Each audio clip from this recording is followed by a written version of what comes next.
வணக்கம் நண்பர்களே.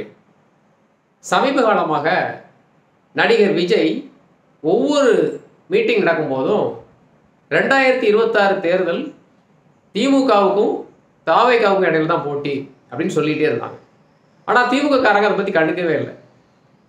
நடிகர் விஜய் நேரடியாக ஸ்டாலின் அட்டாக் பண்ணி பேசும்போது கூட ஸ்டாலின் அதுக்கு பதில் எதுவும் சொல்லலை.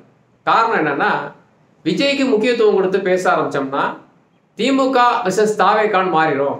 அப்போ திமுக எதிர்ப்பு ஓட்டெல்லாம் தாவேகா போயிடும் அப்படின்றதுனால அவங்க பதில் சொல்லாமே இருந்தாங்க.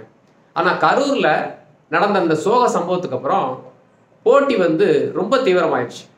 திமுக தாவேகா குற்றம் சாட்டுறதும் தாவேகா திமுக குற்றம் சாட்டுறதும் ரெண்டு பேருக்கும் இடையில பரபரப்பான யுத்தம் நடக்குது. ஏற்கனவே பார்த்தீங்கன்னா திமுக ஒரு தனிநபர் கமிஷன் அமைச்சிருந்தாங்க.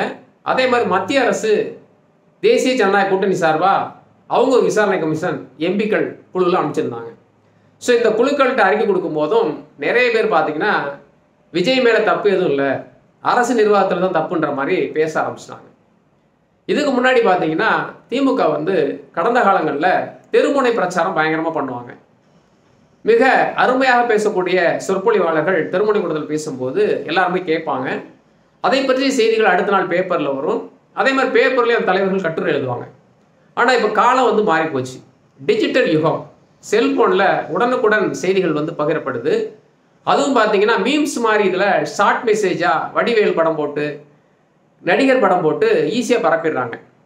ஏற்கனவே பார்த்தீங்கன்னா விஜய்க்கும் நடிகர் அஜித்துக்கும் இடையில் கடுமையான போட்டி இருந்தப்போ ரெண்டு பேருமே பார்த்தீங்கன்னா இந்த டிஜிட்டல் யுகத்தில் பயங்கரமாக போட்டி போடுவாங்க. ஃபேஸ்புக்கு, ட்விட்டரு இதெல்லாம் பார்த்தீங்கன்னா யார் லீடிங்கிற மாதிரி பெரிய அளவில் பிரச்சாரம் பண்ணுவாங்க.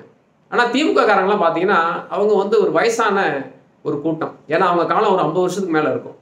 இப்போ இருக்கக்கூடிய கூட்டமில் பார்த்தீங்கன்னா யங்ஸ்டர்ஸ் டிஜிட்டல் போனை பயங்கரமாக ஆப்ரேட் பண்ணுறாங்க. அதனால திமுகவால் இந்த டிஜிட்டல் யுகத்தில் சண்டை போட முடியல. என்னதான் நீங்கள் திறமையான ஆட்களை வச்சுருந்தா கூட பெரும் படை நடிகர் பக்கம் இருக்குது. அதனால தான் என்ன பண்ணுறாங்கன்னா சின்ன விஷயம் கிடைச்சா கூட உடனே பயங்கரமாக பரப்பிடுறாங்க.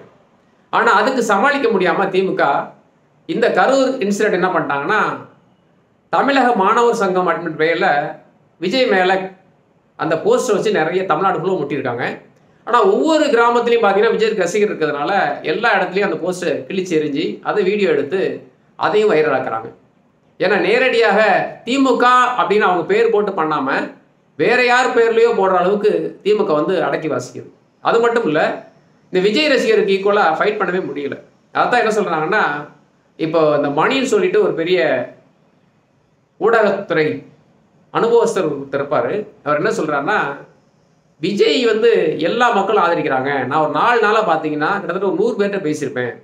எல்லா மக்களும் டிஎம்கே கவர்மெண்ட்டை தான் குற்றம் சொல்கிறாங்க, காவல்துறை தான் குற்றம் சொல்கிறாங்க, யாருமே விஜய் குற்றம் சொல்லலை. போகிற பார்த்தா இந்த இன்சிடென்ட்டு விஜய்க்கு மிகப்பெரிய ஆதரவாக மாறிடும் போல தெரியுதுன்னு சொல்லி கவலைப்படுறாரு. காரணம் என்னன்னா, திமுகவால் இந்த செய்தியை கொண்டு போய் சேர்க்க முடியல. அதே மாதிரி விஜய் பாடின ஒரு பாட்டு பாட்டிலுக்கு 10 ரூபான்னு சொல்லி அதை மிகப்பெரிய வைரல் ஆக்கிட்டாங்க. அப்போ மக்கள்கிட்ட கொண்டு எந்த நியூஸ் சேர்க்குறீங்களோ அது மிகப்பெரிய விஷயமா போயிடுது. அது மட்டும் இல்லை, ஒரு ஊரில் ரொம்ப நாளாக ஒருத்தர் திருடிக்கிட்டு இருக்கான், கொள்ளடிச்சிக்கிட்டு இருக்கான் அப்படின்னு வச்சுங்களேன். திடீர்னு அவர் புதுசாக ஒரு நல்லது பண்ணால் கூட பழைய சம்பவங்கள் தான் அந்த ஞாபகத்துக்கு வரும். அதனால் என்னதான் நீங்கள் பழைய விஷயங்களை மறக்க நினச்சாலும் மக்கள் மறக்கலை. அதனால தான் எடுபட மாட்டேங்குது. ஸோ போகிற போக்க பார்த்தா இந்த டிஜிட்டல் யுகத்தில் திமுகவால் தாக்கு பிடிக்க முடியாமலோ தெரியுது. ஏன்னா நீங்கள் என்னதான் பணத்தை கொடுக்கலாம், ஆட்களை சேர்க்கலாம், ஆனால் மக்கள் மனசில் என்ன இருக்குன்னு கண்டுபிடிக்க முடியாது இல்லையா? அவங்க ஒவ்வொரு வீட்டுக்குள்ளேயும் போயிடுறாங்க. சின்ன சின்ன மீம்ஸு, சின்ன சின்ன வீடியோ எல்லா இடத்துலையும் போயிட்டு அவங்க கருத்தை சேர்க்கும் போது அதை மாற்ற முடியல, திணறாங்க. அதனால தான் பார்த்தீங்கன்னா டிவியில் உட்காந்து பேசக்கூடிய அவங்க தான் பார்த்தீங்கன்னா அரசுக்கு சார்பாக பேசிகிட்டு இருக்காங்க.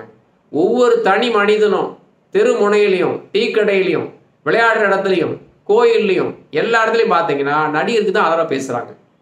அப்போ பாருங்கள், ஒரு செய்தியை நீங்கள் எங்கே கொண்டு போய் சேர்க்குறீங்களோ அதுதான் வேகமாக போய் பரவுது. அது கெட்டதோ நல்லதோ ஆனால் சீக்கிரமாக ரீச் ஆகிடுது. அதனால் என்ன பண்ணுறாங்கன்னா மக்கள் அந்த செய்தி தான் முக்கியத்துவம் கொடுக்குறாங்க. ஸோ அதனால் என்ன நடக்குதுன்னா, மிகப்பெரிய அளவில் விஜய் லேட்டாக வந்ததுனால அந்த தப்பு நடந்திருக்குன்னு சொன்னால் கூட ஏன் அந்த இடத்த கொடுத்தீங்க, பெரிய இடமா கொடுத்து நடந்திருக்காதுன்னு சொல்லிட்டு விஜய் பக்கம் இருக்கக்கூடிய 1-2 விஷயத்தை கூட 10 விஷயமா சாதகமாக பார்க்குறாங்க. டிஎம்கே கிட்ட 10 விஷயம் சாதகமாக இருந்தால் கூட அதை ஒன்று கூட ஏற்றுக்க மறுக்கிறாங்க. அதுதான் இன்னைக்குடைய ட்ரெண்டு. ஸோ அதை பார்த்து தான் எல்லாமே பயந்து போயிருக்கிறாங்க. ஸோ போகிற போக்கில் பார்த்தீங்கன்னா விஜயோட மிகப்பெரிய மாஸ் அதான் என்ன சொல்கிறாங்கன்னா, விஜய் வந்து பரப்புரை பண்ணுறப்போ மிகப்பெரிய கூட்டம் கூடுது. அதை எல்லா டிவியும் வந்து பார்த்தீங்கன்னா லைவ்ல காமிக்கிறாங்க. அந்த ஷோ வந்து கோடிக்கணக்கான பேர் பார்க்குறாங்க. இது வந்து டிஆர்பி ரேட் நிச்சயமாக வந்து சன் டிவி குரூப்புக்கு தெரிஞ்சிருக்கும். அதனால தான் பயப்படுறாங்க. ஏன்னா நேரடியாக பார்க்கறது காட்டிலையும் டிவியில் வீட்டுக்குள்ள உட்காந்து செல்போனில் கோடிக்கணக்கான பேர் பார்க்குறாங்க. அதனால் ரொம்ப ஈஸியாக போய் ரீச் ஆகிடுறாங்க. அவர் சொல்லக்கூடிய ஒவ்வொரு விஷயமும் எல்லாருக்கும் போய் சேர்ந்துருது. நம்ம முக்கி சொன்னால் கூட அந்த விஷயம் போய் சேர மாட்டேங்குது. ஸோ இதுதான் மிகப்பெரிய ஒரு பயமாக இருக்குது. அதனால தான் அவங்க வந்து தாவேக்க மதிப்பு கொடுத்து பேசாமே அடக்கலான்னு பார்த்தாங்க.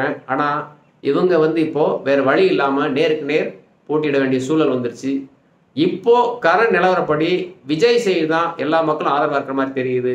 அது போக போக எப்படி வருதுன்னு பார்க்கலாம். அடுத்த பதிவு சந்திப்போம். நன்றி.